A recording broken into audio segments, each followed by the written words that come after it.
harus, tapi mungkin kalau mau ya tidak apa-apa. Jadi yang wajar-wajar saja.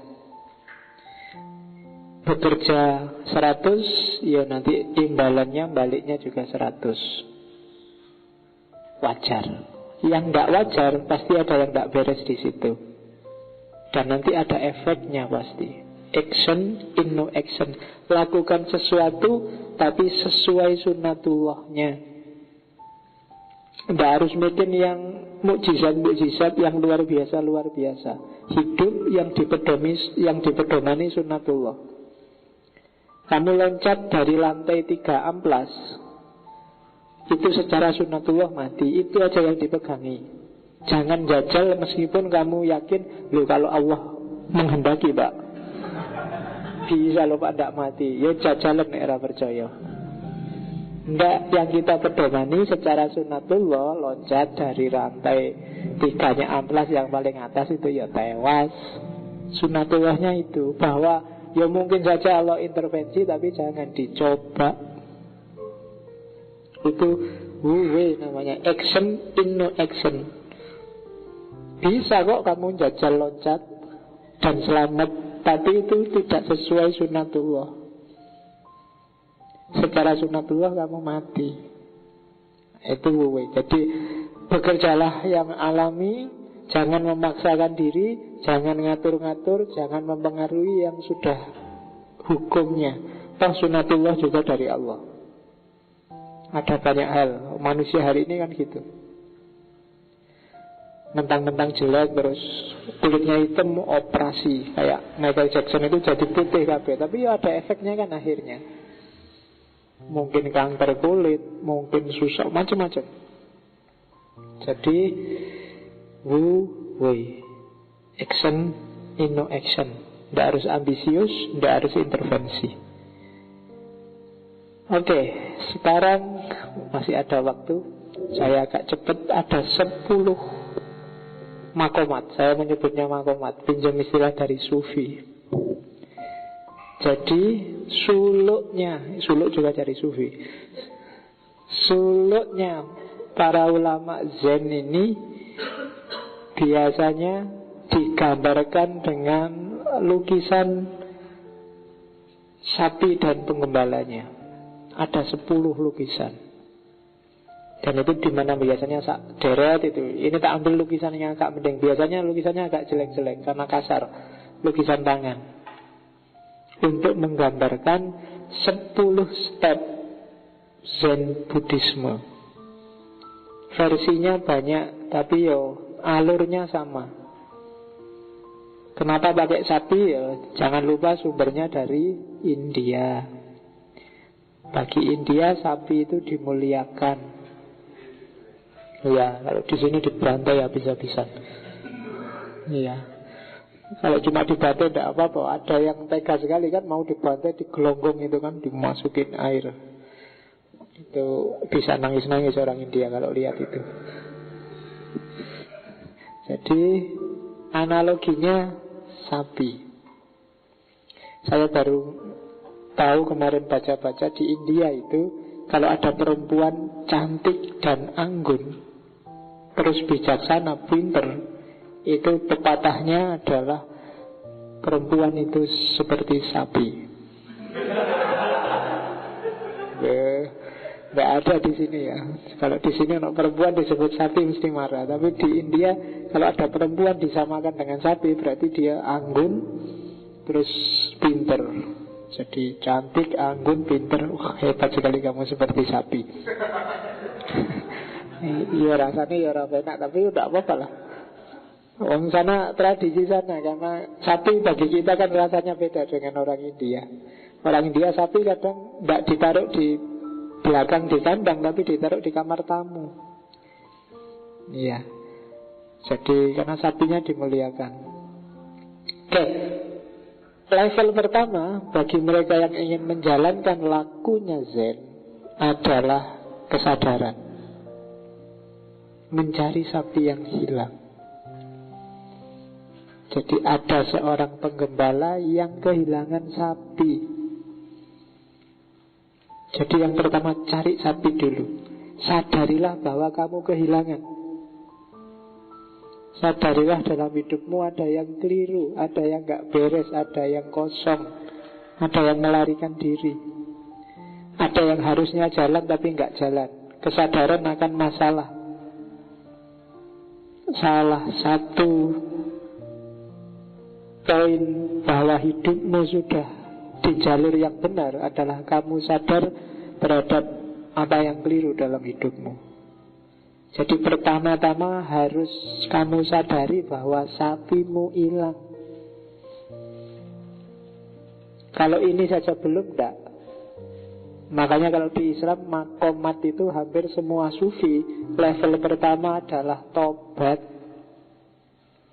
Tobat itu kan nama lain dari sadar. Sadarilah bahwa kamu keliru. Sadarilah bahwa kamu tidak pada jalur yang benar. Ada banyak hal yang harusnya kamu lakukan, tidak kamu lakukan. Itu yang pertama. Jadi carilah sapimu masing-masing. Ada yang hilang. Kalau selama ini kamu menganggap hidupmu normal-normal saja, coba dipikir lagi. Mungkin ada yang tidak pas, ada yang tidak beres. Terus yang kedua, menemukan jejaknya sapi. Iya. Jadi setelah kamu sadar sapimu hilang, kan terus kamu lacak, loh ini ada jejaknya. Iya. Apa sih maksudnya menemukan jejaknya sapi? Muhasabah. Iya ya. Mungkin aku terlalu arogan. Iya ya. Aku selama ini terlalu merasa diriku penting. Oh iya ya, selama ini aku terlalu cuek, tidak peduli sama lingkungan. Itu menemukan jejaknya sapi. Coba pikir, muhasabah, apa kurangmu selama ini, apa yang tidak pas, apa yang kamu tahu keliru tapi kamu tabrak terus. Sudah jelas-jelas itu salah kok kamu nekat. Ya macam-macam. Kalau di umur-umurmu ini ya mungkin apalah, sudah jelas kamu tidak boleh lihat gambar yang kayak gitu kok yo. Masih saja kamu lihat. Lah ada iklannya ya Pak, nggak sengaja tak pencet. Gambarnya keluar, kok keterusan misalnya. Ya wis ora apa-apa, tapi itulah jejak sapi. Oh, ini yang jadi sumber masalah selama ini, ya kan? Jadi temukanlah, muhasabahlah. Ingat-ingatlah apa aja yang kamu kelirukan selama ini. Yang ketiga, iya, karena tadi sudah muhasabah, pada saatnya kamu akan, loh itu sapiku. Cuma yang pertama kan gak kelihatan sapinya, kelihatan ekor sapinya. Ini semacam pencerahan sesaat. Jadi kalau kamu melakukan suluknya sufi, kayak kamu waktu awal-awal sholat malam. Selama ini sudah gak pernah sholat malam, terus ada masalah kamu sholat malam. Tenang sekali batin saya Pak. Itu melihat ekor sapi. Jadi pencerahan sementara. Ya kan? Kayak kamu takziah.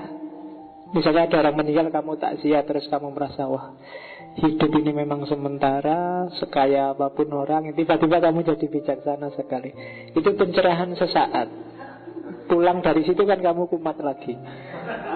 Tapi pencerahan sesaat inilah melihat ekor sapi. Ya kan? Baca apa, dengar ceramahnya siapa, astagfirullah, memang aku ini rusak. Itu melihat ekor sapi. Jadi ada pencerahan sesaat, ada peletihan. Ini kalau kamu nggak ikuti terus, kamu nggak jadi pencerahan loh. Baru lihat ekornya loh ya. Kalau nggak kamu terus kan, ya sapinya nggak akan ketemu. Jadi momen keempat pencerahan sesaat. Mungkin kamu baca buku, dengerin syekh siapa, atau ikut wirid apa, tiba-tiba ada yang nyes, ada yang itu melihat ekor sapi. Kalau kamu selesai itu kumat lagi, berarti sapimu hilang lagi. Ya. Oke. Jadi kehilangan diri baru lihat ekornya. Terus yang keempat, ketemu kan sekarang. Setelah ketemu apa? Taklukkanlah sapimu. Karena sapimu sudah di luar lama, maka sekarang dia liar. Nafas, pikiran harus kamu kuasai. Taklukkan itu yang ada di dalam dirimu. Pencerahan itu kan urusan menaklukkan diri. Kalau tadi sudah nyes, selesai acara kamu pingin kumat lagi, taklukkan. Biar sapinya ketemu, biar pencerahan beneran. Kalau enggak sapimu hilang lagi, atau enggak terjinakkan. Jadi makomat keempat ini mujahadah, riyadah, menaklukkan sapi. Kamu wiritan sekian ribu kali, itu sebenarnya sedang menaklukkan sapi yang ada dalam dirimu. Jadi itu makom yang keempat, taklukkanlah sapimu. Kalau enggak, yang tadi sudah pencerahan sesaat, kamu balik lagi kehilangan sapi. Hilang sapimu, harus dicari lagi, mulai dari awal lagi. Tapi begitu kamu lihat ekornya, pegang erat-erat dan taklukkan. Susah melawan sapi, apalagi sapinya sudah liar. Nggak gampang loh. Ini yang prosesnya paling berat dan panjang, menjinakkan sapi. Setelah itu menang kamu. Harusnya semakin naik makom kan menang. Sapinya kalah.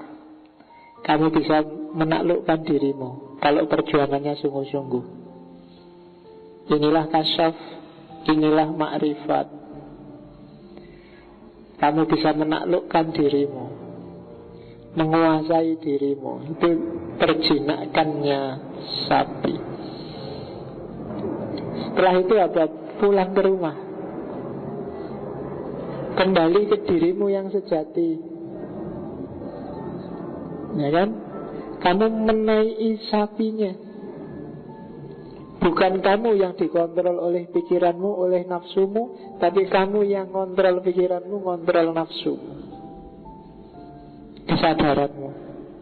Selama ini hidup kita yang disetir oleh pikiran, sekarang dibalik, kita yang nyetir pikiran. Pulang ke rumah, memahami yang sejati, mengenali diri sendiri. Itu makom yang keenam. Naik sapi. Terus sapi sudah pulang, sudah ditaklukkan. Sekarang apa? Menikmati ketenangan. Kasyaf. Ya kan? Ini taholli, jiwa kita bersih. Sudah nyaman. Apa-apa tentram, apa-apa establis, kita nikmati. Ini yang disukai oleh para sufi itu kan, indahnya pencerahan, nikmatnya menang melawan diri sendiri. Diri yang sudah tazkiyatun nafas, tenang, nyaman, kayak penggembala yang melihat malam dan sapinya sudah ada di rumah. Kalau sapinya masih hilang, gak akan bisa tenang. Di rumah mungkin gelisah, pening. Tapi karena sapinya sudah tertaklukkan, sekarang mulai bisa menikmati hidup, mulai bisa tenang. Terus makom ke-8, moksa, nirwana, surga, keheningan, ensu tadi. Semuanya sudah gak penting lagi. Semuanya sudah tidak urgent lagi. Tajalli, jiwanya melebur, hening. Tidak ada yang indah selain dia. Ini sudah wilayah masuk surga ini. Keheningan, moksa, nirwana, Ya kan? Kalau Buddha kan nirwana puncaknya. Di era-era awal Maqamat sufi itu nyampe di nomor 8. Tapi setelah 12 tahun ada tambahan 2 lagi. Ada beberapa ulama Zen yang nambah 2 makom lagi. Ini mirip pikirannya Iqbal yang dulu eksistensialis. Kalau sudah nyampe puncak, ada ulama-ulama, ada tokoh-tokoh yang oleh Zen dianggap dia sudah mengalami nirwana, harusnya masuk surga, tapi dia nggak mau masuk surga. Kenapa? Ketika mau masuk surga, dia noleh ke belakang. Kasihan ya, manusia yang masih belum sadar. Kasihan orang-orang yang masih tertipu. Kasihan orang-orang yang masih belum ngerti hidupnya mau kemana dan untuk apa. Maka dia tunda menikmati surga untuk kembali lagi ke dunia. Lahirlah makom ke-9. Judulnya Kembali ke Sumber. Cuma sekarang beda sama yang dulu. Ini orangnya sudah mengalami pencerahan. Inilah para wali, inilah para aulia, inilah para maitreya, inilah kalau dalam Buddha. Ya mungkin kalian kalau di Cina pernah dengar Dewi Kuan Im, pernah dengar ada beberapa Buddha yang tidak tega sama manusia. Dia sayang sama manusia. Masih banyak yang tertipu, masih banyak yang nggak sadar akan hakikat dirinya. Maka dia kembali lagi. Cuma sekarang dia beda sama yang dulu, yang masih penggembala sapi. Sekarang dia sudah murni, sudah kembali kayak bayi, kembali ke sumber. Bayi itu kan bersih, murni, tidak ada pikiran ruwet, tidak ada hasrat ambisi yang tidak perlu. Menikmati hidup apa adanya, kembali ke sumber, tidak tertipu lagi oleh dunia. Riyadhah sudah selesai. Sekarang dia jadi orang yang berbeda, kembali ke sumber.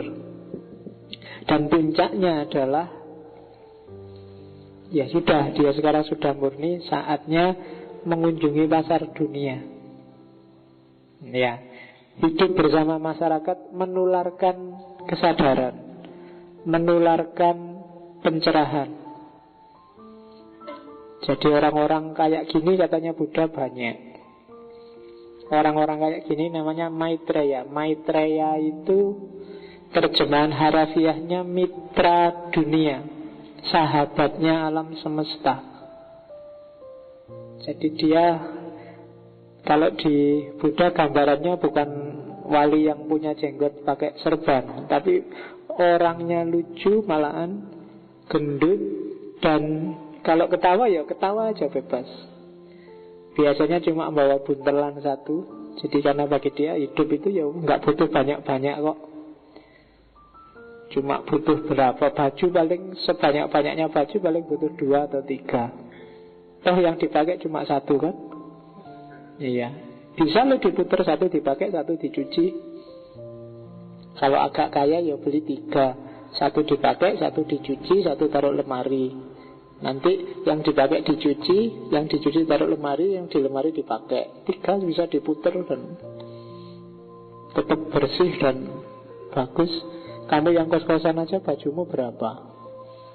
Kadang-kadang semua baju yang di kos-kosan dianggap miliknya sendiri. Iya. Jadi mengunjungi pasar dunia, Maitreya, jadi mitranya dunia. Bagi Buddha, carilah orang-orang ini. Orang-orang yang sudah mengalami nirwana, sudah melewati kesadaran puncak, untuk meningkatkan kesadaranmu. Cara mencarinya paling gampang adalah bukan dengan kamu kemana-mana nyari, tapi bersihkan dirimu. Ketika dirimu bersih, orang-orang kayak gini yang akan mendekatimu. Kalau kamu sudah siap, mereka akan datang sendiri. Ini logikanya kayak para wali. Nggak usah nyari mursyid yang cocok buat kamu. Kalau jiwamu siap, mursyidnya sendiri akan datang, akan tampil. Tinggal kamu peka apa enggak di sekelilingmu. Maitreya, sahabat dunia. Mereka ini orang-orang yang sangat kasihan, sangat sayang padamu. Harusnya mereka menikmati hidup di dunia, di nirwana, tapi milih hidup kembali lagi ke dunia demi menyelamatkanmu.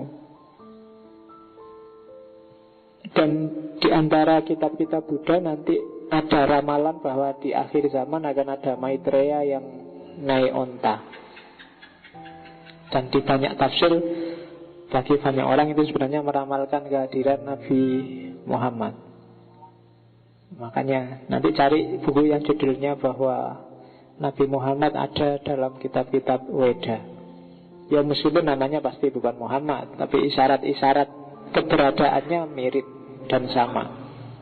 Jadi cari orang-orang yang digambarkan selalu ceria, hidupnya natural, nggak dibuat-buat, malah gendut. Dan kalau mau ketawa, ketawa aja, nggak ditahan-tahan karena sopan santun, nggak ditahan-tahan karena enggak, perutnya juga enggak six pack. Iya, jangan dibayangkan sakti luar biasa terus bisa bikin apa, enggak. Itu bonus yang enggak penting. Satu-satunya yang bisa dia lakukan adalah menemanimu untuk mencapai pencerahan. Bahkan dia hanya menemanimu, enggak bisa bikin kamu tercerahkan. Dia bisa nulari virus kesadaran dalam dirimu yang bikin kamu tergerak untuk melakukan aktivitas yang nomor 1 sampai nomor 9 tadi. Itu yang saya sebut makomatnya Zen. Agak mirip dengan Sufi. Cuma kalau di rumah-rumahnya orang Cina biasanya ada gambar deret 10 itu. Ini tak ambil yang, karena versinya banyak, tafsirnya juga banyak. Cuma tak ambil yang agak bagus. Gambarnya biasanya jelek-jelek, hitam putih kayak coret-coret biasa itu. Jadi itu makom yang ke-10, mengunjungi pasar dunia. Kayak Nabi sudah Isra Mi'raj, sudah melewati surga, melewati neraka, bahkan sudah ketemu Allah, tapi balik lagi ke dunia. Makanya Ibnu Arabi bilang, kalau aku Muhammad, aku tidak akan mau balik lagi. Sudah nyampe sana. Setiap orang itu tujuannya ke sana. Nabi nyampe sana masih balik lagi. Kenapa? Kayak tadi dia noleh ke belakang, kasihan umatnya. Kalau nyari enaknya sendiri, finish, selesai. Tapi kan enggak. Demi kita, dia menemani kita untuk kesadaran. Maitreya, sahabat dunia. Makanya yang mengelilinginya kan Nabi lebih suka menyebutnya sahabat, bukan murid. Oke, itu isyarat-isyarat dari Zen.